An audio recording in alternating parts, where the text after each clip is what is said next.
Anzac Bridge, an episode of series, The Top 12 Landmarks in Sydney, Australia.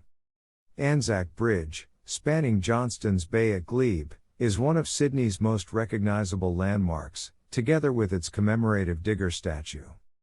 It was opened in December 1995, replacing the adjacent old Glebe Island Bridge, and named Anzac Bridge on Armistice Day, November 11, 1998, as a memorial to the Anzacs, soldiers of the Australian and New Zealand Army Corps in World War I.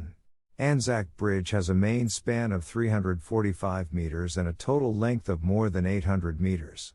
From two 120-meter-high towers, 128 stay cables support the reinforced concrete deck. It is the longest cable-stayed span bridge in Australia and among the longest concrete cable-stayed span bridges in the world.